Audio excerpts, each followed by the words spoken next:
Nice to see y'all again. We just got back from visiting my daughter and son-in-law for a wonderful Thanksgiving visit. They are incredible hosts, and we had a lovely time visiting with them.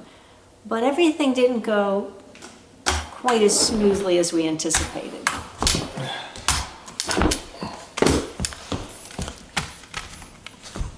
Hi. Hey! Sorry I'm late. As you can see, I'm not real mobile right now, but I'm getting around. So yeah, we went up to visit our daughter and son-in-law, and the very next morning after we arrived there, we went out to go to the grocery store. And driving into the grocery store, saw a young lady stranded because her car wouldn't start, and her car was in the driveway. So I got out to help. No sooner did I start trying to push that car than I felt the pop in my calf and tore the muscle in my left calf. So we spent the rest of that day going to urgent care and getting crutches and trying to deal with the ice and pain and just kind of moping around the rest of the day. But you know what? We had a great visit anyway with the kids. We really had a good time. We got a chance to sit down, and my daughter and Barb and I, we played music for a while and sat and sang, and I played guitar and she played piano. We played a lot of great games with the four of us. We just had a really good time. It was a good visit of just spending time together. We ate too much on Thanksgiving Day, of course. And then came time to come home. And I think everyone between their house and our house forgot how to drive. Almost immediately, we saw an accident, and then another one, and then another one, and then another one, and then finally the big one.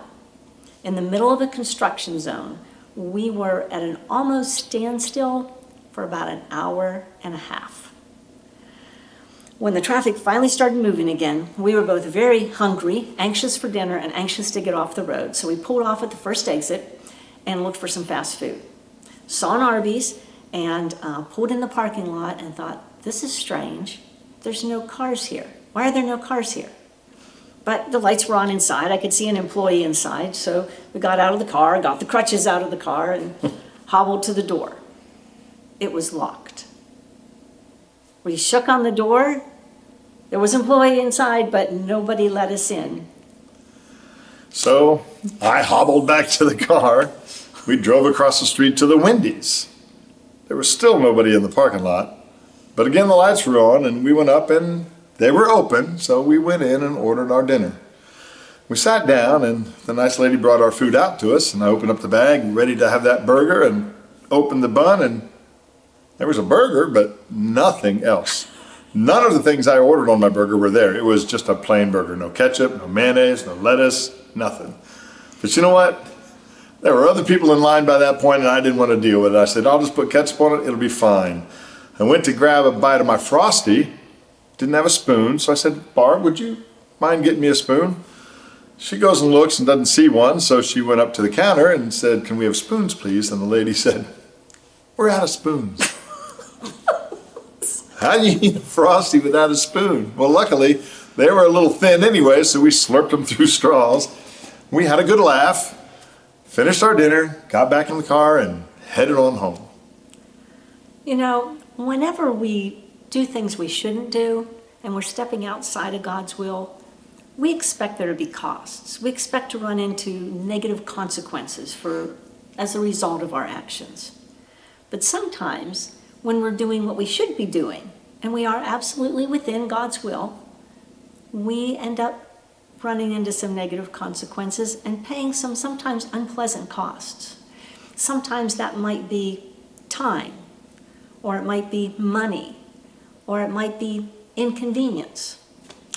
You know, the Bible tells us in Luke chapter 14 that no man builds a tower without first counting the cost, so that he knows that he has enough to finish what he starts. So before we went on this trip, we counted the cost. We had enough money for the trip. We arranged time off work so we'd have time to be up there. And yes, we even were prepared that we would probably hit some traffic on the way home and it would take a little bit longer to get home than usual. But how do you prepare for the unexpected costs, like hurting your leg when you're helping someone? Well, I believe that when our hearts and minds are focused on our healthy relationships with others and with God, that we can even be prepared for those unexpected costs. Thanks for watching. Have a great day.